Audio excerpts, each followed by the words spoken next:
꿀잠 자는 야담 이야기. 불우한 충신, 광해군의 호위 무관으로 강익이라는 사람이 있었습니다. 그는 원래 글 잘하기로 이름난 가문의 자손이었지만 글보다 무예가 출중하였기 때문에 무관이 되었습니다. 그리고 이 무렵은 광해군의 총애를 한껏 받고 있었습니다. 강익은 성품이 호탕하면서도 근면 착실했고 힘이 또 천하의 장사였습니다. 무쇠로 만든 신을 신고 험한 산길을 평지처럼 달렸습니다. 때로는 큰 돈을 담 너머로 던지고서 재빨리 문 안으로 들어와 그 돌을 양손으로 덥석 받곤 했습니다. 또 어느 날은 북문 밖 고갯길에서 미쳐 날뛰는 황소의 뿔을 쥐고 휘둘러 멀리 던진 일도 있었다고 합니다. 이즈음 행세하는 모 고관의 하인으로 이름이 돌쇠라는 망나니가 있었습니다. 성미가 거칠고 교만한 데다가 술버릇이 사나워 툭하면 싸움을 일삼고 아무나 마구 때려주었습니다. 그러나 이런 돌쇠를 감히 휘어잡을 사람이 없었습니다. 주인 재상의 권세도 무섭거니와 돌쇠 자신이 또 이만저만한 장사가 아니었기 때문입니다. 그러다가 어느 날 돌쇠가 강익에게 행패를 부렸습니다. 다른 사람이면 모르되 상대가 강익이었습니다. 물론 돌쇠도 술만 안 취했더라면 결코 대들진 않았을 것을 술 기운으로 저지른 일이랄까요. 돌쇠가 버릇대로 주먹을 번쩍 쳐들며 강익을 치려하자 강익은 이놈, 하면서 번개처럼 앞가슴을 쥐어박았습니다. 순간 돌쇠는 억소리도 못 지르고 앞으로 쓰러져 꼼짝을 못했습니다. 돌쇠는 땅에 누운 채 어느 틈에 숨이 끊어진 것입니다. 이렇게 되자 오히려 강익 쪽이 깜짝 놀랐습니다. 아차, 그러나 때는 늦었습니다. 이유야 어쨌든 강익은 뜻하지 않게 살인을 하고 만 것입니다. 하지만 강익은 조금도 당황하지 않고 바로 돌쇠의 주인인 그 재상을 찾아갔습니다. 이러이러한 일로 떼기 하인을 죽였습니다. 강익의 솔직한 말을 들은 재상은 처음에 약간 놀랐지만 무슨 생각을 하였는지 사실은 그놈이 행패가 심하여 언젠가는 일을 저지를 줄 알고 있었소. 그렇지만 원래 음흉한 놈이라서 어쩌면 죽는 신용만 했을지 모르오. 라고 말했습니다. 그리고 강익이 다시 무슨 말을 하기도 전에 하인을 불러들였습니다. 여봐라, 너희들 냉큼 가서 그 돌쇠 놈을 끌어오너라. 하인들은 우우하고 나갔다가 곧 돌쇠를 거적에 눕혀 떠매고 들어왔습니다. 마당에 벌렁 누운 돌쇠는 누가 보든지 숨이 끊어진 사람이었습니다. 그런데 이 꼴을 본 재상이 서슬이 시퍼래져서 노발대발했습니다. 하지만 이것은 결코 강익에 대한 노여움은 아니었습니다. 오히려 축 늘어진 돌쇠에게 불같은 눈초리를 쏘아붙이는 것이었습니다. 이놈, 그렇게 죽은 신용을 한다고 속을 줄 아느냐? 괘씸한 놈이다. 어디 내 매를 좀 맞아보아라. 서리빨 같은 호통이었습니다. 뿐인가요? 분을 못 이기듯 손수 굵은 매를 움켜잡고서는 버선발로 마당에 쫓아내려갔습니다. 호령 한마디에 매를 한 대씩 내리쳤습니다.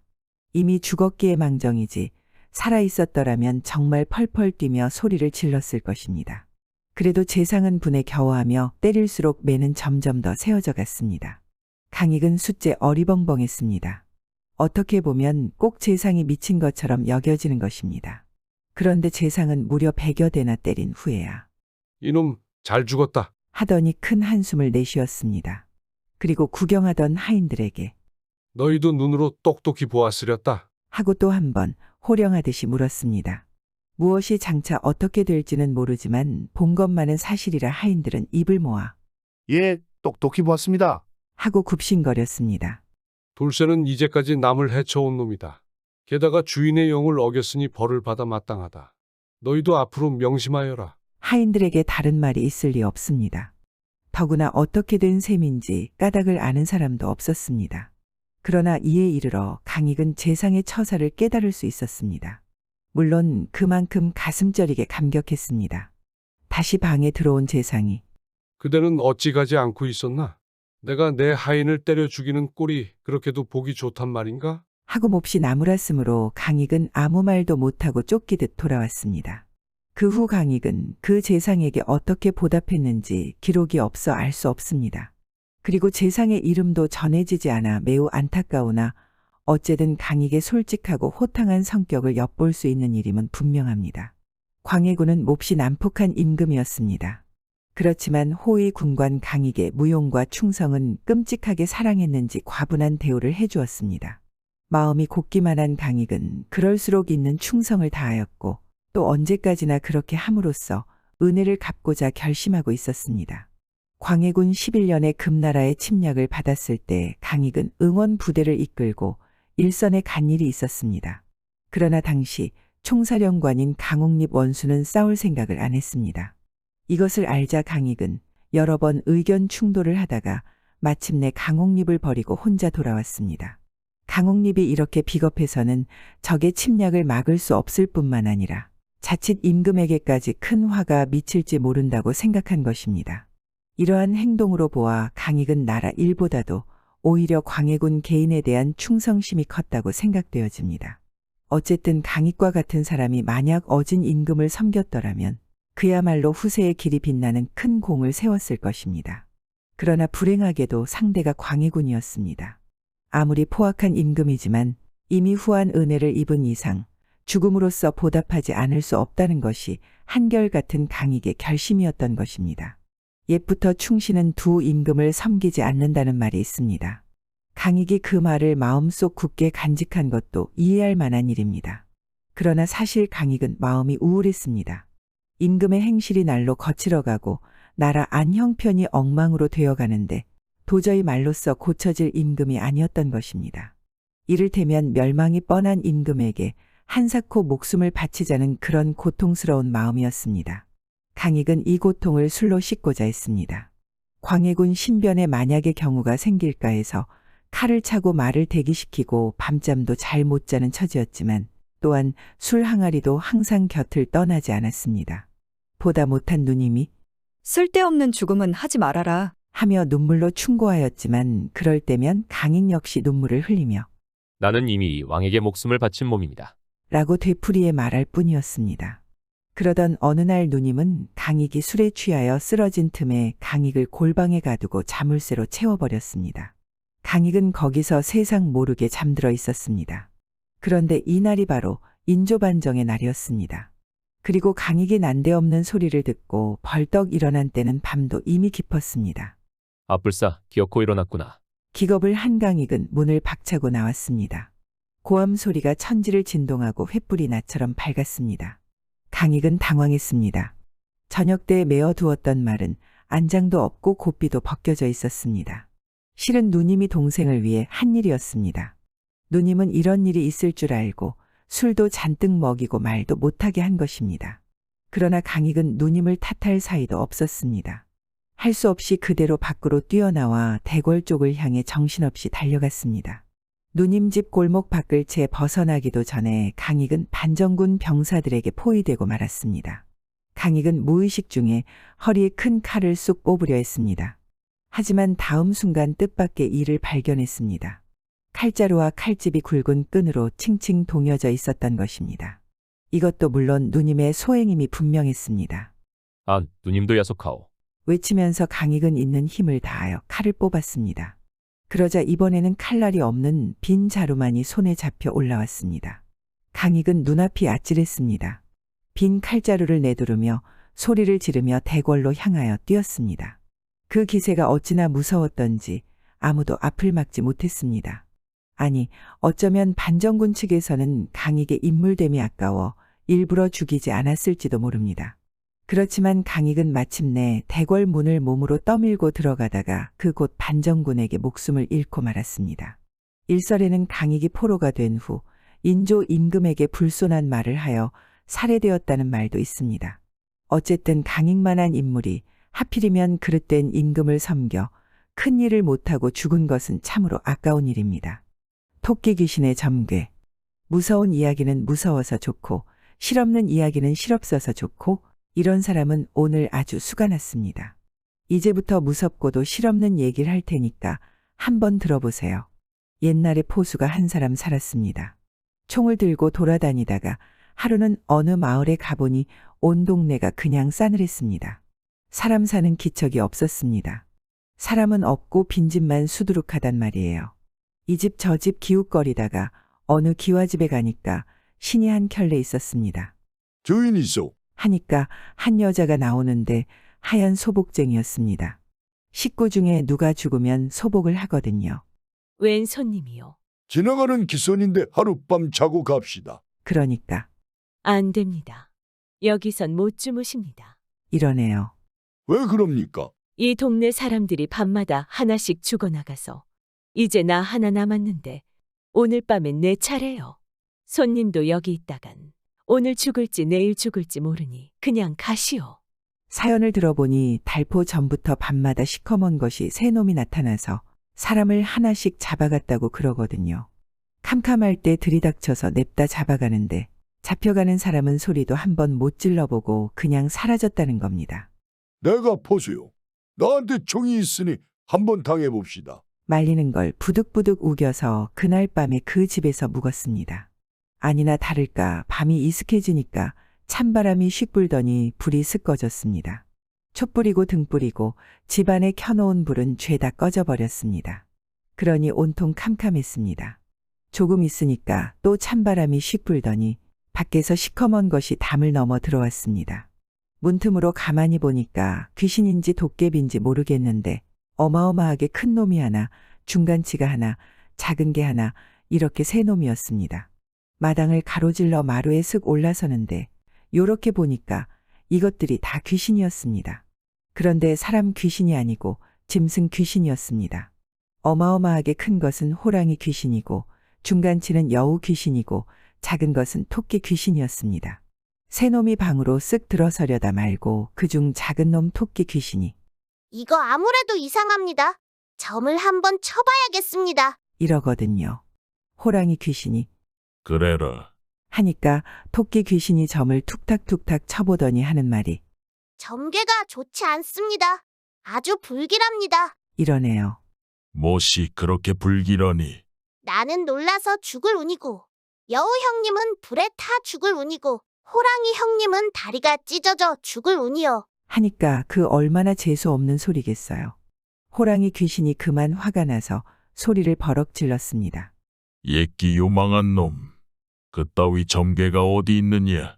얼마나 벼락같이 소리를 질러놨는지 토끼 귀신이 그만 깜짝 놀라서 펄쩍 뛰다가 자빠져 죽어버렸습니다. 점괘대로 되었습니다. 그 다음에는 여우 귀신이 방문을 벌컥 여는데 이때 포수가 총을 한 방 놨습니다. 그런데 마침 총이 잘못됐는지 총알은 안 나가고 불만 붙었습니다. 포수가 총을 집어 던지니까 불길이 여우 꼬리에 옮겨 붙어서 그만 여우 귀신이 불에 홀랑 타 죽었습니다. 점괘대로 됐죠. 호랑이 귀신이 보니까 겁나거든요. 토끼가 놀라 죽더니 여우가 불에 타 죽고 이제는 자기 차례란 말이에요. 이러다가 진짜로 죽겠다. 어서 도망가자.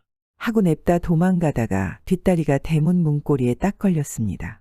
그 바람에 다리가 쭉 찢어져서 죽어버렸습니다. 이것도 점괘대로 되었습니다. 죽으면서 호랑이 귀신이 아, 토끼 귀신 그놈이 점 하나는 용하게 치는구나.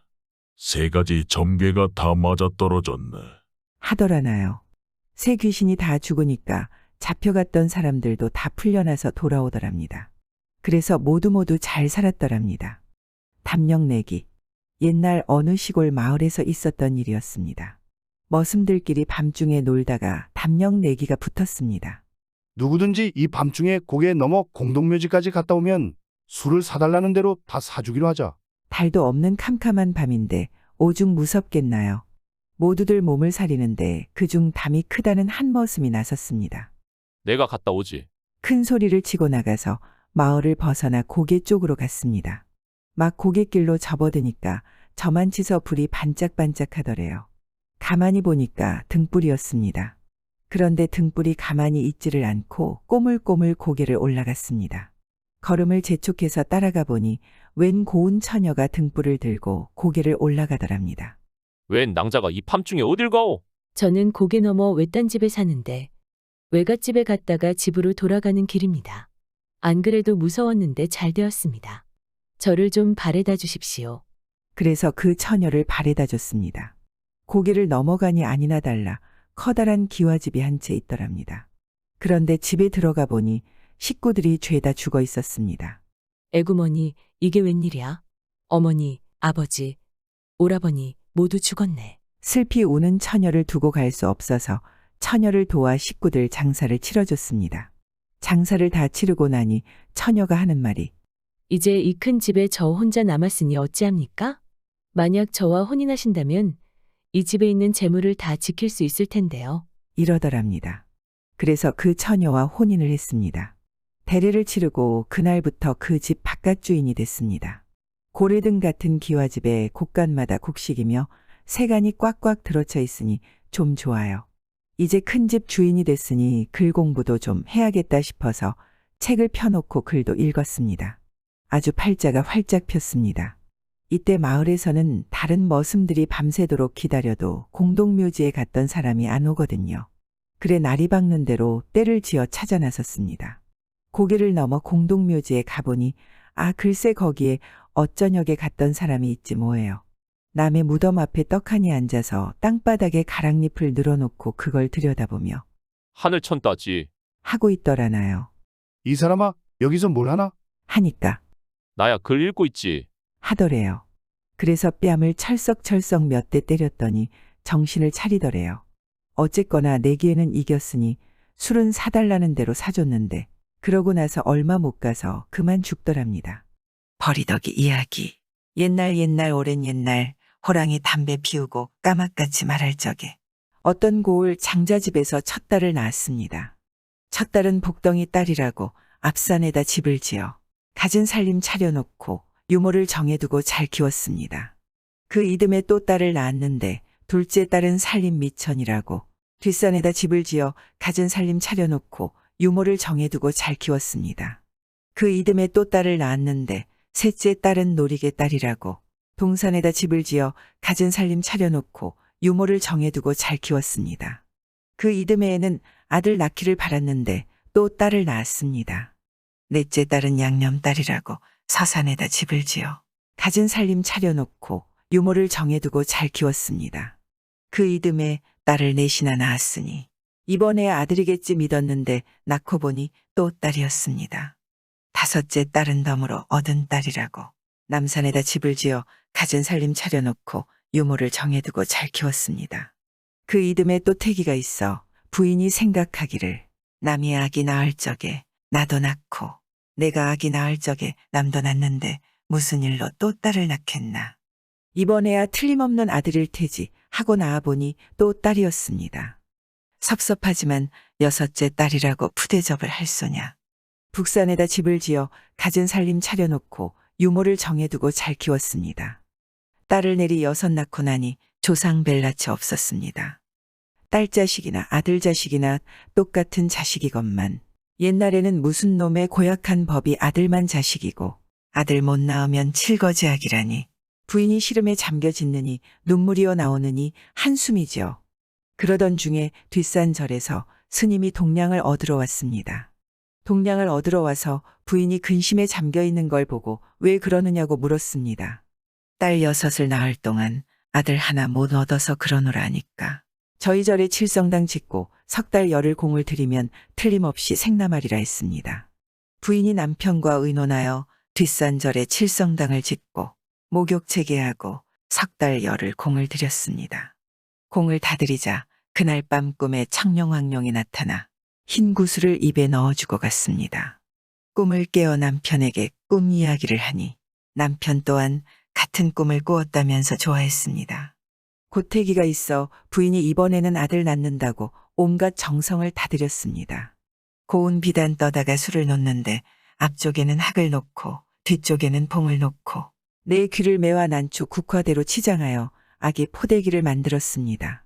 그렇게 만든 포대기를 비단보에 곱게 싸서 들며 보고 나며 보고 이렇게 하다 보니 10달이 다 찼습니다. 10달이 다 차서 아기를 낳았는데 이번에도 아들이 아니라 딸을 낳았습니다. 부인은 낙심천만이고 남편 장자는 화가 났습니다. 장자가 분부하기를 보기 싫다. 당장 내다버려라. 하고 천둥같이 호령을 했습니다. 할 수 없이 아기를 마구간에 갖다 버렸습니다. 마구간에 버리니 말이 피해 다녔습니다. 그래서 이번에는 외양간에 갖다 버렸습니다. 외양간에 버리니 소가 피해 다녔습니다. 그래서 아주 머나먼 산속에다 갖다 버렸습니다. 버렸다고 버리덕이. 이게 일곱째 딸 이름인데. 버리덕이가 산속에 혼자 강보에 쌓인 채 누워있으니 온갖 산짐승이 보듬어주고 하늘에서 학이 먹이를 물어다줘서 아주 잘 컸습니다. 이렇게 달이 가고 해가 가서 일곱째 딸 버리덕이는 나이 15살이 되었습니다. 이때 버리덕이 아버지인 장자가 병이 났습니다. 병이 나서 이 약 저 약 온갖 약을 다 써보고 이 의원 저 의원 용하다는 의원을 다 불러보였지만 낫지를 않았습니다. 그때 들리는 말이 이 병에는 수천 리 떨어진 서천서역국 시약산의 약물을 떠다 먹여야 낫는다고 했습니다. 부인이 첫째 딸을 불러서 너희 아버지 병이 위중하니 내가 서천서역국 시약산에 가서 약물을 좀 떠오너라. 하니 첫째 딸이 하는 말이 저는 여태 이 마을 밖에 한 걸음도 나가본 적이 없는데 어찌 그 먼 길을 가겠습니까? 못 가겠습니다. 했습니다. 부인이 할 수 없이 둘째 딸을 불러서 약물을 떠오라 하니 둘째 딸도 하는 말이 언니가 못 가는 길을 제가 어찌 가겠습니까? 저도 못 갑니다. 했습니다. 셋째 딸을 불러서 시키니 셋째 딸도 못 가겠다 했습니다. 넷째 딸도 못 가겠다. 다섯째 딸도 못 가겠다. 여섯째 딸도 못 가겠다. 이렇게 하나같이 못 가겠다 하니 어떻게 하겠습니까? 할 수 없이 일곱째 딸 버리덕이를 찾아 나섰습니다. 부인이 산중에 들어가서 이 골짝 저 골짝 다니면서 버리덕이를 불렀습니다. 버렸다 버리더가 던졌다 던진더가 너는 하늘에서 떨어진 아이도 아니고 땅에서 솟은 아이도 아니다. 너에게는 아버지도 있고 어머니도 있고 언니들도 있다. 내 애미가 너를 부르니 어서 나오너라. 이렇게 외고 다니니 그 소리를 버리덕이가 들었습니다. 버리덕이는 지금까지 저한테는 부모도 없고 형제도 없는 줄 알았는데 어머니가 찾아와서 저를 부르니 정말 반가웠습니다.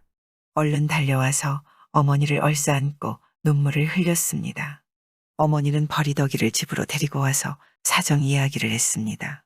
버리더가 지금 네 아버지 병이 깊어 백약이 무효란다. 오직 서천서역국의 시약산 약물을 떠다 먹여야만 살릴 수 있다 하니 내가 그 약물을 떠올 수 있겠느냐. 나를 낳아주신 아버지를 위해서라면 천리고 만리고 가겠습니다. 그러고는 버리덕이가 집을 나서서 서천서역국 시약산을 찾아갔습니다. 집신을 7 켤레 삼아서 꽁무니에 차고 이마에 수건 질끈 동이고 하염없이 걸어갔습니다. 몇 날 며칠을 산을 넘고 물을 건너 자꾸자꾸 갔습니다.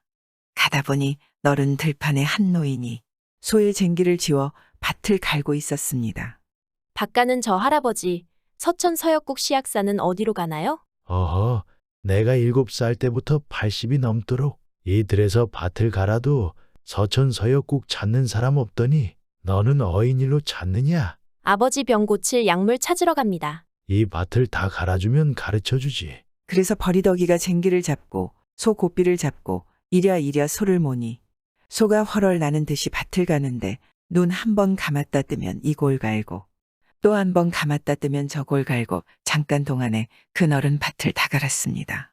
그랬더니 노인이 저 산을 넘어 십리를 가면 빨래하는 사람이 있을 터이니 거기 가서 물어보렴. 이랬습니다. 그래서 산을 넘어 10리를 갔습니다. 가다 보니 개울가에 빨랫감을 산더미만큼 쌓아놓고 빨래하는 할머니가 있었습니다. 빨래하는 저 할머니, 서천서역국 시약산은 어디로 가나요? 그래도 할머니는 들은 척도 않고 빨래만 하고 있었습니다. 몇 번을 물어도 대답이 없었습니다. 버리덕이는 소매를 걷어붙이고 산더미 같은 빨랫감을 쓱쓱 문지르고 탁탁 두드려 금세 배곡같이 하얗게 빨아줬습니다. 그랬더니 할머니가 이 개울 따라 100리를 가면 수 씻는 사람이 있을 터이니 거기 가서 물어보렴. 이랬습니다. 그래서 개울 따라 100리를 갔습니다. 가다 보니 어느 곳에 한 노인이 큰 바가지에 숯을 가득 담아놓고 씻고 있었습니다. 수 씻는 저 할아버지, 서천서역국 시약산은 어디로 가나요? 어허, 내가 7살 때부터 80이 넘도록 여기서 숯을 씻고 있어도 서천서역국 찾는 사람 없더니 너는 어인일로 찾느냐? 아버지 병 고칠 약물 찾으러 갑니다. 이 검은 숯을 흰빛이 나도록 씻어주면 가르쳐주지. 그래서 버리더기가 숯을 씻었습니다. 씻어도 검은 물만 나오더니 온 정성을 다해 자꾸자꾸 문질렀더니 참 맑은 물이 나오면서 숯에 흰빛이 돌았습니다. 그렇게 다 씻어주었더니 노인이 저 고개 넘어 천리를 가면 풀 뽑는 사람이 있을 터이니 거기 가서 물어보렴. 이랬습니다. 그래서 고개 넘어 천리를 갔습니다. 가다 보니 너른 밭에서 풀 뽑는 할머니가 있는데 풀 한 포기 뽑고 나무 아미탑을 하고 또 한 포기 뽑고 나무 아미탑을 하고 있었습니다. 풀 뽑는 저 할머니, 서천 서역국 시약사는 어디로 가나요? 그래도 할머니는 들은 척도 않고 풀만 뽑고 있었습니다. 몇 번을 물어도 대답이 없었습니다. 버리더기는 소매를 걷어붙이고 밭에 들어가 풀을 뽑는데 풀 한 포기 뽑고 나무 아미탑을 또 한 포기 뽑고 나무 아미탑을 했습니다. 그렇게 해서 그 너른 밭의 풀을 다 뽑아줬습니다. 그랬더니 할머니가 저 강가에 메어놓은 배를 타고 강을 따라 만리를 가면 바둑 두는 사람들이 있을 터이니 거기 가서 물어보렴. 이랬습니다. 그래서 배를 타고 강을 따라 만리를 갔습니다. 가다 보니 강가 정자에서 수염이 허연 노인 둘이서 바둑을 두고 있었습니다. 바둑 두는 저 할아버지, 서천 서역국 시약사는 어디로 가나요? 육로로 천리, 수로로 만리. 나는 새도 못 오는 이곳에 너는 어인일로 왔느냐? 아버지 병 고칠 약물 찾으러 왔습니다. 바로 저기 보이는 고개를 넘으면 시약산이다. 하면서 노인이 꽃을 세 송이 줬습니다. 빨간 꽃, 노란 꽃, 하얀 꽃 이렇게 세 송이를 주면서 가다가 무슨 일이 생기면 이 꽃을 던지라고 그랬습니다. 버리더기는 노인이 가르쳐준 고개를 넘어갔습니다. 고개를 올라가다 보니 갖가지 산짐승들이 나타나 으르렁거리면서 잡아먹으려고 했습니다. 노인이 준 빨간 꽃을 던지니 산짐승들이 사라졌습니다. 고갯마루에 오르니 갖가지 귀신들이 나타나서 이리로 가려 하면 이리 막고 저리로 가려 하면 저리 막았습니다.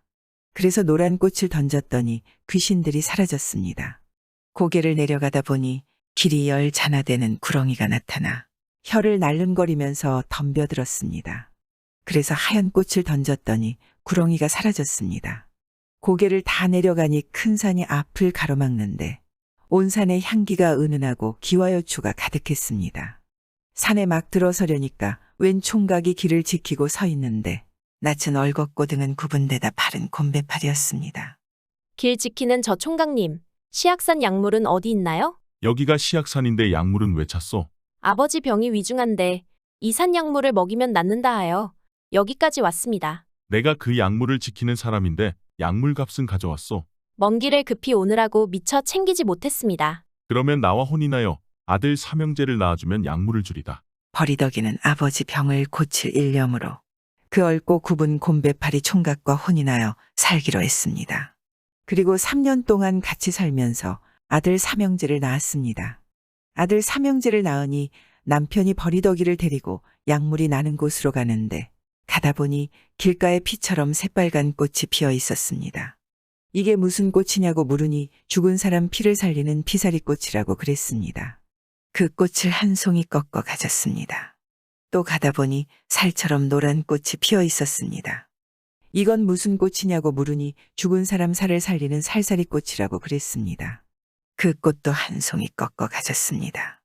또 가다 보니 꽃잎이 오르락내리락하며 숨을 쉬는 꽃이 있었습니다. 이건 무슨 꽃이냐고 물으니 죽은 사람 숨을 살리는 숨사리꽃이라고 그런단 말입니다. 그 꽃도 한 송이 꺾어 가졌지요. 약물터에 이르니 거북처럼 생긴 바위가 있는데 그 거북 입에서 약물이 한 방울씩 떨어졌습니다. 그것도 아침에 한 방울, 점심에 한 방울, 저녁에 한 방울씩 이렇게 하루에 3방울씩만 떨어졌습니다. 석 달 열흘이 걸려서 그 약물을 한 병 받았죠. 약물을 다 받아서 병을 허리춤에 차고 이제 버리더기가 집으로 돌아갔습니다. 남편은 약물 지키는 사람이라 그곳을 떠날 수 없다 하니 남겨두고 아이 하나는 등에 업고 하나는 보듬어 안고 하나는 걸리고 이렇게 해서 바람같이 달려갔습니다. 육로로 천리 수로로 만리 되는 길을 쉬지 않고 허위허위 내달렸습니다. 그렇게 몇 달 동안 걸어서 집 가까이 왔는데 산에서 나무하는 노인이 이상한 노래를 불렀습니다. 인심 좋고 풍채 좋은 우리 마을 장자님이 아들 하나 못 낳고 7딸을 낳았더니 산에 갖다 버린 딸이 아버지 병 고치자고 서천서역 머나먼 길 떠난 지가 오래인데 죽었는가 살았는가 소식은 감감하고 불쌍하다. 장자님은 이승을 하직했네. 버리더기가 가만히 들어보니 제 아버지 죽었단 소리였습니다. 눈물이 앞을 가려 천방지방 뛰어가는데 남의 속도 모르고 벌써 상여가 저만치 오고 있었습니다. 33 상여꾼이 상여를 높이 메고 어이 어이 소리를 매기고 받으면서 오는데 6 언니와 6 형부는 상복을 차려입고 상여 뒤를 따라오며 애고애고 곡을 했습니다. 버리더기가 상여 앞에 뛰어가서 33 상여꾼님, 그 상여 내려놓으시오. 하니까 상여꾼이 영문도 모르고 상여를 내려놓는데 그때 6 언니들이 달려들어 버리더기한테 욕을 퍼부었습니다. 너는 아버지 병 고칠 약물 들어가더니 여태 어디서 노닥거리다가 이제야 왔단 말이냐? 버리더기는 그 말에 대꾸도 않고 상여 문을 여시오. 상여 문을 여니 관 뚜껑 따시오. 관 뚜껑을 따니 아버지가 관 속에 누워 있었습니다. 버리더기가 피사리 꽃을 아버지 몸에 문지르니까 피가 살아나고 살살이 꽃을 문지르니까 살이 살아나고 숨살이 꽃을 문지르니까 숨이 살아났습니다. 아, 봄잠을 달게 잤구나. 하고 아버지가 일어나 앉으니 집을 나올 때는 상여를 타고 나왔지만 들어갈 때는 작은 가마를 타고 들어갔습니다. 이렇게 해서 버리더기는 아버지를 살리고 오래오래 잘 살았습니다. 잘 살다가 죽어서 아버지, 어머니 버리더기는 겨울 하늘의 삼태성 되고 아이 셋은 달 뒤를 따라가는 별 셋이 되었더랍니다. 원수 사이에 꽃핀 사랑, 세조한테는 공주 하나가 있었습니다. 그녀는 어릴 적부터 품성이 어질고 덕이 많았습니다. 공주는 일찍이 단종이 왕위에서 물러난 뒤 절제 김종서가 사육신 충신들과 함께 단종의 보기를 계획하다 순절하고 그 가족들까지 모두 죽임을 당하는 상황을 보고 눈물을 흘리며 식사도 잘하지 못했습니다. 그리고 단종의 어머니 현덕왕후가 뜻밖의 비참한 변을 당했을 때는 울면서 옳지 못한 처사라고 끊임없이 말했습니다. 이에 세조는 이로 헤아릴 수 없을 만큼 분노를 했습니다. 그러자 정의왕후 윤씨는 비밀리에 유모를 불러 폐물을 넉넉히 주고는 말했습니다. 공주와 함께 이걸 갖고 멀리 몸을 피하게. 주상한테는 내가 요절했다고 전할 테니. 유모는 곧 공주를 데리고 남몰래 달아나 보은궁까지 갔습니다. 그리고 깊은 산골짜기에 이르렀는데 너무 배가 고픈 나머지 길가에 널브러져 앉아 쉴 수밖에 없었습니다. 그때 한 사내가 쌀을 이고 그곳을 지나다 발길을 멈추고 물었습니다. 두 분은 시골 사람처럼 보이지 않는데 어찌 이런 데까지 왔습니까? 유모가 사내를 보니 비록 입은 옷에 때가 끼고 남루했지만 용모는 보통 사람이 아닌 듯했습니다. 그래서 이렇게 답했습니다. 나와 이 낭자는 한성에서 일어난 난을 피해 도망쳐 여기까지 오게 됐소. 근데 어디로 가야 할지 몰라 그냥 이리 망설이고 있는 중이요. 그러자 사내가 조용히 눈시울을 붉히며 말했습니다. 나도 화를 피해 여기에 와서 산 게 벌써 한 해가 지났습니다. 유모가 말했습니다. 그러면 나와 이 낭자가 그대와 함께 살면 어떻겠소? 사내는 흔쾌히 승낙했습니다. 이내 세 사람이 함께 깊은 골짜기를 지나 몇 리쯤을 걸어가니 거정문이 달린 톡을 하나가 나왔습니다. 그들은 곧 그 안으로 들어갔습니다. 사내는 직접 밥을 지어 두 여인을 대접했습니다. 며칠이 지나자 유모가 행탁에서 작은 폐물을 꺼내 사내한테 주며 말했습니다. 이걸 장에 들고 가서 팔아오시오. 깜짝 놀란 사내가 물었습니다. 이 폐물들은 모두 궁중에서 쓰는 것들인데 아주머니가 어찌 이런 걸 갖고 있습니까? 유모가 답했습니다. 어디서 났는지는 더 묻지 말고 그냥 가져다 팔아오시오. 그러나 사내는 끝내 그 말을 따르지 않았습니다. 의로운 일을 했는데도 그 폐물들로 인해 혹시 관아에서 추궁을 당할 수 있다고 생각했기 때문입니다. 그렇게 1년 정도 사는 동안 사내는 공주와 사랑을 하게 되어 혼인까지 하게 되었습니다. 그제야 비로소 사내는 공주가 피난하게 된 이유를 물었습니다. 하지만 공주는 울면서 대답하지 못했습니다. 이에 이 유모가 대신 그 자초지종을 일러주었습니다. 얘기를 모두 듣자 사내도 슬피 울면서 이렇게 말하는 것이었습니다. 나는 절제 김종서의 손자입니다. 우리 할아버지께서 아버지와 더불어 화를 당한 날 온 집안 사람들도 모두 죽임을 당했고 나만 혼자 그 화를 피해 여기까지 도망쳐 온 겁니다. 근데 공주는 어렸을 때인데 어찌 그런 의로운 마음을 가질 수 있었소? 이후 두 사람은 서로 존중하고 사랑하면서 그 정이 더욱 깊어갔습니다. 세월도 많이 흘러 그들에 대한 제재도 느슨해졌습니다. 사내는 그제야 보관해 둔 폐물을 모두 내다 팔아 많은 돈을 갖게 되었습니다. 그리고 산 아래로 내려와 넓은 논밭을 사서 직접 땅을 일구며 글공부도 했습니다. 또 아들과 딸을 낳아 키우면서 살았습니다. 세조는 말년에 방방곡곡의 사찰을 두루 돌아다니며 부처에게 지난날 자신의 행동을 참회하는 기원을 올렸습니다. 그러다 속리산으로 가던 중 마침 공주가 살고 있는 고을을 지나가게 되었습니다. 그때 한 어린 아이가 길가에 있었는데 세조가 아이의 용모를 보니 자신과 꼭 닮은 것이었습니다. 이상하게 여긴 세조가 수레를 세우고 그 아이를 오라고 불렀습니다. 그런데 순간 여인의 울음소리가 울타리 사이로 들리기 시작했습니다. 궁금해진 세조가 옆에 있는 신하들에게 물었습니다. 이 여인의 울음소리는 무엇인가? 그러자 어린 아이가 말했습니다. 이건 우리 어머니가 우는 소리입니다. 세조는 곧 주위 신하들을 물린 뒤 어린 아이와 함께 걸어 그 집 살인문에 다다랐습니다. 그러자 어느 여인이 땅에 엎드리더니 통곡하기 시작했습니다. 놀란 세조가 물었습니다. 너는 누구인가? 공주는 눈물을 닦으며 답했습니다. 아버님, 저입니다. 이 못난 딸은 지난날 아버님한테 엄하게 책망을 듣다 어머님의 분부로 유모와 함께 대궐을 나와 멀리 몸을 피해 다녔습니다. 그러다 여기에 도착해 죽지 못하고 이렇게 목숨을 이어가고 있습니다. 그러자 세조는 공주의 손을 부여잡고 눈물을 흘리며 말했습니다. 나는 내가 일찍 요절한 줄만 알았다. 지금까지 이렇게 이 세상에 살고 있는 줄은 까맣게 몰랐다. 근데 내 남편은 어디에 있느냐? 이에 공주가 답했습니다. 그는 죽은 영의정 김종서의 손자입니다. 그 역시 화를 피해 여기까지 내려왔다. 우연히 길가에서 만나 이렇게 부부의 연을 맺게 됐습니다. 하지만 아버님의 행차가 이곳을 지나간다는 소식을 듣고 이미 피해서 지금 집에 없습니다. 그 얘기에 세조는 탄식을 하며 말했습니다.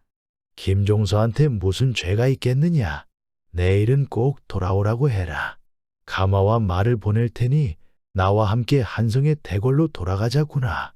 아울러 내 남편에게 벼슬도 내리겠다. 그러고서 세조는 이내 술의 방향을 돌렸습니다. 이튿날 세조는 승지를 보내 공주의 가족을 데려오도록 했습니다. 하지만 공주는 밤새 남편과 함께 자식들을 데리고 몰래 숨어버렸습니다. 물론 어디로 갔는지 알 수도 없었습니다. 3년 동굴.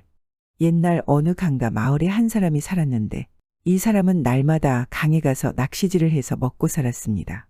붕어도 낳고 잉어도 낳고 메기도 낳고 그래서 그걸 장에 내다 팔기도 하고 고아 먹기도 하고 그러면서 살았단 말이에요. 하루는 이 사람이 강에 나가 낚시질을 하는데 그날따라 고기가 안 잡혔습니다. 하루 종일 한 마리도 못 잡았습니다. 그래서 자꾸자꾸 자리를 옮기다 보니 커다란 동굴 있는 데까지 가게 됐거든요. 강물이 굽이쳐 흐르는 곳에 동굴이 하나 뚫려 있는데 그 앞에까지 갔단 말이에요. 거기서 낚시를 탁 들이오니까 물속에서 웬 파란 옷 입은 아이가 쑥 나오더랍니다. 나오더니 하는 말이 우리 아버지가 이 강을 지키는 용왕님인데 손님을 모셔오라고 해서 왔습니다. 어서 가십시다. 이러네요. 그러니까 그 파란 옷 입은 아이가 용왕 아들인 모양이죠. 용왕 아들이 가자고 하는데 어떡해요. 고분고분 따라갔습니다. 아이가 이끄는 대로 따라가다 보니 동굴 안에까지 들어가게 됐는데 동굴 안에 썩 들어서자마자 몸이 밑으로 쑥 빠졌습니다. 쑥 빠져서 한참 내려갔는데 정신을 차리고 보니 강물 속이었습니다. 거기에 으리으리한 용궁이 있었습니다. 용궁에는 용왕이 있고 말이에요. 용왕이 이 사람을 보더니 막 야단을 쳤습니다. 자네가 날마다 우리 백성들을 잡아가서 우리나라가 곧 망하게 됐네. 그래서 미안하다고 했습니다. 그런 줄 몰랐습니다. 이제 더는 고기 안 잡고 농사나 지어 먹고 살겠습니다. 그랬더니 용왕이 마음이 풀어졌는지 잔치를 베풀어 주었습니다. 아주 맛난 음식을 많이 차려서 잘 대접을 해주기에 얻어먹었습니다. 얻어먹고 놀다 보니 사흘이 지났습니다. 사흘이 지나서 이제 그만 가보겠습니다. 하니까 가보라고 하더랍니다. 그래 이 사람이 용궁에 들어갈 때처럼 용왕 아들을 따라서 물 밖으로 나왔습니다.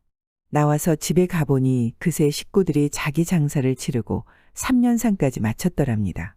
그게 어찌된 일인고 하니 이렇게 된 거예요.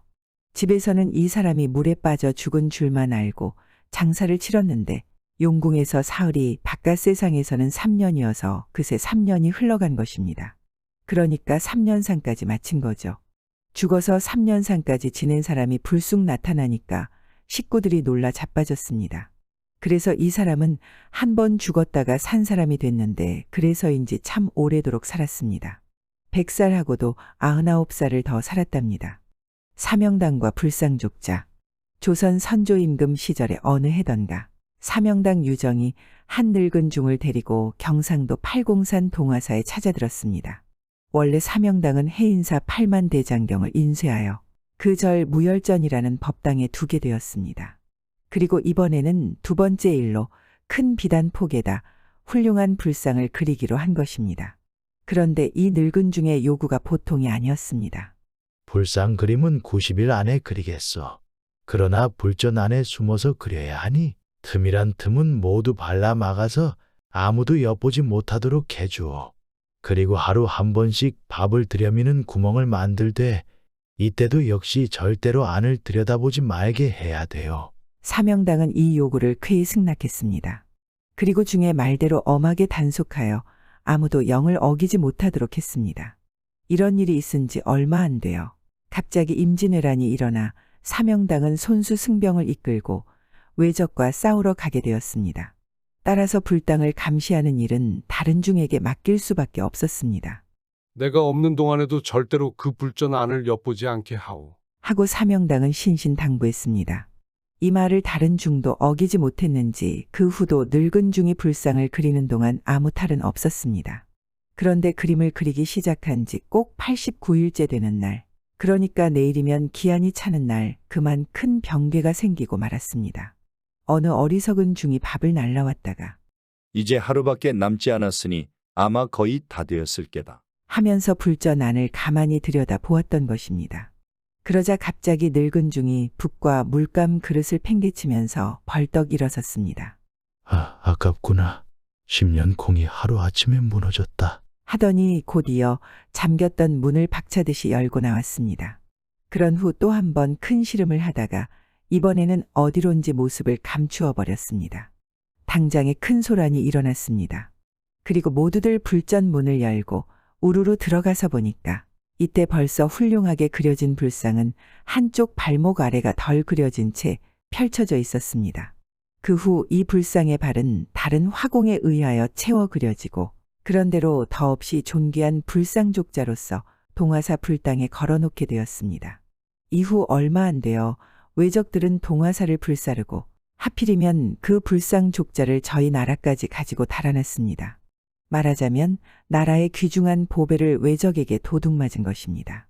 이 일을 안 사명당은 발을 구르며 원통이 여기며 언제든 내 손으로 반드시 찾아야 한다. 고 단단히 결심했습니다. 그러다가 마침내 좋은 기회가 왔습니다. 임진왜란 다음에 정유재란에서 일본이 또 다시 크게 패해 달아났을 때 일본에 사절을 보내게 되었는데 이때 사명당은 외적에게 사죄를 받음과 아울러 그들의 형편을 살필 겸 잃었던 보배도 찾아오겠습니다. 하고 스스로 그 임무를 맡았던 것입니다. 임금과 여러 대신도 사명당을 가장 적당하다고 생각하여 일본에 보내기로 결정했습니다. 여기서 사명당이 말한 나라의 보배 중에 하나는 바로 동학사의 불상족자였습니다. 사명당은 승병 대장의 늠름한 무장을 갖추고 머나먼 일본을 향하여 떠났습니다. 그리고 무사히 일본 땅을 밟게 되었습니다. 임진왜란과 정유재란에서 사명당의 이름만 듣고도 달아났던 외적들은 막상 사명당을 본국에서 맞이하자 또 한 번 그 위험에 눌렸습니다. 그 중에서 다만 용맹한 장수 카토오 키요마사는 역시 대장다운 성품이었는지 사명당을 진심으로 존경하고 싶어졌습니다. 그래서 카토오 키요마사는 오늘부터 조선 나라를 버리고 우리와 함께 일하며 복되게 삽시다. 하고 은근히 항복하기를 권하는 투로 말했습니다. 말이 떨어지기가 무섭게 사명당은 눈을 부릅뜨며 크게 꾸짖었습니다. 임금의 명을 받들고 온 이웃나라 사신에게 항복을 권하다니 예의를 모르는 오랑캐들이로다. 더구나 나는 너희 죄를 다스리러 온 터인데 싸움에 진 나라에게 어찌 항복하겠느냐. 그토록 뻔뻔한 외적들도 이 말에는 낯이 화끈할 만큼 부끄러워졌습니다. 그러다가 창피 끝에 노여움을 숨길 수 없었는지 카토오 키요마사는 여봐라, 이놈을 당장 숯불로 태워 죽여라. 하고 발을 동동 굴렀습니다. 마당 한가운데에 수섬이 쌓이고 불이 이내 시뻘겋게 달아올랐습니다. 힘센 장수들이 우르르 몰려와 사명당을 결박짓더니 숯불 가운데로 떠밀어 넣었습니다. 그동안 사명당은 태어난 낯으로 몸을 맡기듯이 하다가 숯불 한중간에서 눈을 감은 채 장승처럼 우뚝 섰습니다. 순간 맑게 개인 하늘에서 난데없는 빗줄기가 마침 그곳에만 퍼붓듯이 쏟아졌습니다. 그리고 삽시에 꺼져버린 숯더미 속에서 하하 하는 사명당의 웃음소리가 천둥처럼 울려 퍼졌습니다. 외적들은 간이 으스러지도록 기겁을 했습니다. 카토오 키요마사부터 사명당을 진짜 생불처럼 여기고 쭈르르 뜰로 내려왔습니다. 대단히 죄송합니다. 자, 어서 올라가십시오. 우선 정중히 사과를 한 다음 다시 윗자리에 모시듯 앉히고 머리를 숙였습니다. 이후 카토오 키요마사는 사명당에게 금으로 장식된 으리으리한 가마를 한 채 마련해주고 심지어 뒤를 보러 갈 때도 가마로 모셨습니다. 어느 날 카토오 키요마사가 이런 말을 사명당에서 했습니다. 귀국에는 보배가 많다 하는데 대체 무엇인지 한번 들려주시오. 이 말을 들은 사명당은 카토오 키요마사의 얼굴을 무섭게 흘겨보았습니다. 옛부터 우리나라는 이루 헤아릴 수 없이 많은 보배를 가지고 있다. 그러나 지금 현재로는 카토오 키요마사, 즉 너의 머리가 누구나 얻고 싶어하는 보배다. 카토오 키요마사는 낯이 새파랗게 질려서 펄쩍 뛰었습니다. 뭐라고? 너의 목을 바치는 사람에게 1,000냥의 황금과 1만호의 땅을 상 주게 되었다는 말이다. 본래 성미가 급한 카토오 키요마사는 벌떡 일어나며 어느새 큰 칼을 쑥 뽑아 들었습니다. 괘씸한 놈이다. 그럼 내 목부터 이 자리에서 바쳐라. 그러나 사명당은 털끝 하나 끄떡 안 했습니다. 하하하. 사명당의 호탕한 웃음으로 카토오 키요마사는 또 무엇을 느꼈는지 번쩍 쳐들었던 칼을 던지고 땅에 엎드렸습니다. 아, 참으로 탄복하였소. 대사 앞에서는 내가 한낱 용렬한 졸개만 갔소. 이 말만은 거짓이 아니었던 모양입니다. 사명당이 그곳에 머무는 동안 카토오 키요마사는 온갖 성의를 다 베풀어 존경하는 마음을 표시했습니다. 이런 일이 있은 후 사명당은 당시 일본의 정권을 잡았던 장군을 만났는데 그도 역시 사명당을 두려움에 가까운 존경심으로 대했습니다. 그렇기 때문에 사명당이 요구하는 일은 다 들어주었습니다. 그리고 그는 공적인 일은 모두 대사의 뜻대로 되었으니 다음은 사사로운 일로 나에게 청할 것이 있으면 사양 말고 말하오. 하고 진심으로 물었습니다. 사사로운 일은 아니지만 그대들이 훔쳐온 불상 족자를 내어주오. 하고 사명당은 서슴지 않고 말했습니다. 이렇게 해서 도로 찾아온 불상 족자는 다시 동화사에 걸게 되었는데 그 후 수에 한 발 질병 따위가 생겼을 때 불공을 들이면 영험이 있었다고 전해집니다. 사슴을 구해준 총각. 옛날 어느 마을에 가난하게 사는 총각이 있었습니다. 하루는 나무를 하러 깊은 산골로 갔는데 나무를 긁어놓고 있으려니까 벼랑간 사슴 한 마리가 나타나 제발 살려달라고 간곡히 사정을 했습니다. 그러자 총각은 긁어모은 나무 속에 사슴을 숨겨주었습니다. 조금 후 포수가 뛰어오더니 사슴을 못 봤느냐고 물었습니다. 이 총각은 시치미를 뚝 떼고 모른다고 하니 포수는 허둥지둥 건너편 산기슭으로 뛰어갔습니다. 한참 후 사슴을 나무단 속에서 꺼내주자 사슴이 총각에게 소원을 물었습니다. 총각은 집이 너무 가난해 장가를 못 갔으니 장가를 보내달라고 했습니다. 그러자 사슴이 꼭 이것만은 실행해야 한다면서 다음과 같이 이야기를 했습니다. 이 산 너머 연못가에는 저녁이면 선녀들이 내려와 목욕을 하니 그곳에 숨어 있다가 그중 하나만 옷을 감추면 한 선녀는 하늘에 올라가지 못할 것입니다. 그때 당신이 나가서 나와 함께 살면 옷을 찾아주겠다고 하면 허락할 것이니 아이를 셋 낳기 전에는 그 옷을 절대 주지 말아야 합니다.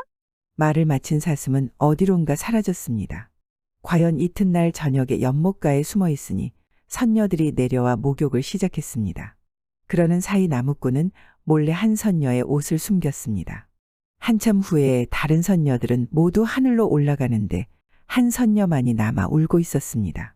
나무꾼은 그 선녀에게 다가가 왜 우느냐고 물었더니 옷을 잃었다고 했습니다. 나무꾼은 사슴이 시킨 대로 자기가 옷을 찾아줄 테니 함께 살자고 했습니다. 두 사람이 집에 와보니 오막살이는 간 곳이 없고 커다란 기와집이 우뚝 서 있었습니다. 수년이 흘러 나무꾼과 선녀는 아이를 둘이나 낳았습니다. 하루는 선녀가 이제는 아이가 둘이나 생겼으니 옷을 주십시오. 하고 조르기 시작했습니다. 하도 졸라대니 나무꾼이 더 견디지 못하고 옷을 내주었더니 선녀는 어린아이들을 양손에 안고 하늘나라로 올라가 버렸습니다. 그랬더니 집도 금방 초가집인 오막살이로 변해버려서 하는 수 없이 다시 나무를 하러 산으로 갔습니다. 울면서 나무를 하고 있노라니 사슴이 나타났습니다. 사슴이 왜 우느냐고 묻더니 이번엔 그 연못에 가면 선녀들이 물을 두레박으로 퍼 올릴 테니 그때 얼른 물을 쏟고 그 속에 들어 앉으면 하늘나라에 갈 수 있습니다. 하고 가르쳐 주었습니다. 그리하여 그는 두레박을 타고 하늘에 올라가서 부인과 아이들을 만나 잘 살았다 합니다. 소가 된 사람. 옛날 어느 곳에 남의 집 머슴살이 하는 사람이 있었습니다. 머슴이란 게 그렇잖아요. 밤낮 뼈 빠지게 일해도 남는 게 없었습니다. 몇 푼 안 되는 세경 받아 옷 사입고 신발 사신고 나면 빈털털이니까 말이에요. 게다가 머슴 일이라는 게 좀 힘드나요. 10년 머슴살이에 남는 건 골병뿐이라더니 나이 20에 여기저기 안 아픈 데가 없고 참 이렇게 살다가는 제명에 못 죽을 것 같았습니다. 그래서 이 사람이 머슴살이 그만두고 집을 나왔습니다. 나와서는 딱히 갈 데도 없으니까 그저 정처 없이 걸었습니다. 가다 보면 무슨 살길이 나오겠거니 하고 걷는데 그러다 보니 그만 날이 저물었습니다. 곳은 깊은 산골 고갯길이어서 집도 없고 절도 없는 곳이었습니다. 그런 데서 날이 저물었으니 어째요. 나무 밑이든 무덤가든 잘만한 데를 찾아서 자야 했습니다. 그래 여기저기 살피며 가다 보니 마침 저 멀리서 불빛이 반짝반짝하였습니다. 잘됐다 하고 찾아갔습니다. 가보니 아니나 다를까 그 산속에 오막살이 초가집이 한 채 있었습니다. 주인을 찾으니 머리 화연 노인 부부가 나와 길 가는 사람인데 하룻밤 묵어 갈 수 있겠는지요? 그러니까 아주 반가워하면서 들어오라 했습니다. 그래서 들어갔습니다. 들어가 앉아 있으니 노파가 부엌에 가서 떡을 한 사발 가지고 들어왔습니다. 대접할 거라곤 이것밖에 없으니 이거라도 드시오. 시장하던 참이라 사양하고 자시고 할 게 있나요? 고맙다고 하고는 그냥 먹었습니다. 한 개, 두 개, 세 개를 먹고 나니 아 이런 변이 있나요? 몸이 슬슬 달라졌습니다. 어떻게 달라지는고 하니 먼저 몸통이 커지더니 몸통이 스르르 커져서 황소 몸통만 하게 되더란 말이죠. 그 다음에는 팔다리가 달라지는데 그냥 울룩불룩 늘어나서 네 다리가 되었습니다. 팔은 앞다리가 되고 다리는 뒷다리가 되었습니다. 그러고 나서는 머리가 달라졌습니다. 어떻게 달라지는고 하니 커다랗게 부풀어서 눈은 퉁방울눈이 되고 귀는 쫑긋 길어지고 입은 툭 튀어나와 쭉 찢어지고 코는 쑥 들어가 콧구멍만 커다래져서 벌름벌름했습니다. 그 다음에는 엉덩이에서 꼬리가 나왔습니다. 쑥 나와서 덜렁덜렁했습니다. 그러고는 온몸에 가는 털이 숭숭 났습니다. 그러니 뭐겠어요. 영락 없는 소지요. 사람이 소가 돼버린 거예요. 떡 3개를 먹고 나니 그만 소가 되었습니다. 아이, 이게 뭐야? 내 몸이 왜 이래? 놀라서 소리를 쳤더니 그 소리는 안 나고 목구멍에서 음매 하고 소 울음소리가 났습니다. 뭐야? 목소리는 또 왜 이래? 하니까 또 그 소리는 안 나고 음매 소리만 났습니다. 아이고, 큰일 났다. 내가 소가 되다니. 해도 음매 소리만 나고 이 일을 어째? 누가 나 좀 살려줘요. 해도 음매 소리만 났습니다. 그걸 보고 노인 부부는 해에 웃더니 소가 된 머슴을 콧두레를 꿰고 고삐를 메어서 꼼짝 못하게 해놓고는 저희들끼리 수작을 했습니다. 이놈을 내일 장에 내다 팔자. 그래. 이번엔 젊은 놈이니 값도 좋겠지. 이놈이 95번째인가? 그래. 이제 5놈만 더 소 만들어 팔면 100을 채우고 그러면 우린 사람이 된다. 돈 많은 부자 사람이 되는 거다. 수작하는 꼴을 가만히 보니 바지춤으로 치맛자락으로 여우 꼬리가 삐죽이 나와 있었습니다. 이것들이 여우였던 것이었습니다. 여우가 노인 부부로 둔갑을 해서 지나가는 사람을 꿰어다가 떡을 먹여서 소로 만들어 팔아먹는 것이었습니다. 그렇게 소 만들어 팔아먹은 사람이 이제까지 94이나 되었던가 봅니다. 이 머슴이 95번째로 걸린 거고요. 그렇게 100사람을 채워서 이것들이 사람이 되려고 하는 수작이었습니다. 사람이 되기만 하면 그동안 소 팔아 챙긴 돈이 많으니 그걸로 부자 돼서 살 속셈이었습니다. 이렇게 앞뒤 사정을 다 알았지만은 안들 이제 와서 무슨 소용이겠어요. 이미 때는 늦었는데. 이미 소가 됐고 아무리 말을 해도 입에서는 음매 소리밖에 안 나고 이러니 무슨 수가 있겠어요. 할 일 없이 콧줄에 꿰이고 고삐에 매어 있다가 이튿날 아침에 장에 끌려갔습니다. 끌려가서 어떤 사람한테 팔렸습니다. 여우는 소 산 사람한테 가만히 이르기를 이 소한테는 물을 먹이면 안 되니 무는 절대 먹이지 마오. 하고는 돈을 챙겨 가버렸습니다. 소가 된 머슴은 끌려가서 소로 살았습니다. 외양간에서 자고 볏짚이나 먹고 날만 새면 나가서 일하고 해지면 주인한테 이끌려 들어오고 이리야 남의 집 머슴 살 때도 밤낮으로 했으니 못할 건 없지요. 하지만 이게 참 할 짓이 못 되었습니다. 머슴 살 때 죽도록 일하고 골병만 들었는데 소가 돼서 또 죽도록 일하니 골병이 안 들 수 있나요? 아이고, 내가 이렇게 사느니 그만 죽는 게 낫겠다. 생각다 보니 여우가 자기를 팔면서 주인한테 물을 먹이지 말라고 한 말이 떠올랐습니다. 물을 먹이지 말라는 걸 보니 물을 먹으면 죽기라도 하나 본데 까짓것 먹고 죽어버리자. 이렇게 생각하고 틈을 봐서 물을 훔쳐 먹었습니다. 큰 무 한 개를 우걱우걱 다 먹고 나니 아니 이게 웬일이겠어요. 몸이 슬슬 달라졌습니다. 전에 여우가 준 떡을 먹고 달라질 때처럼 달라지는데 이번엔 거꾸로였습니다. 먼저 몸통이 스르르 줄어들어 사람 몸통만 하게 되더니 그 다음에는 내 다리가 줄어들어서 사람 팔다리처럼 되었습니다. 앞다리는 팔이 되고 뒷다리는 다리가 되고 그러고 나서는 머리가 줄어들고 눈, 귀, 입, 코가 다 사람 것이 되었습니다. 그런 다음 엉덩이에 붙어있던 꼬리가 쑥 들어가고 온몸에 난 털이 없어졌습니다.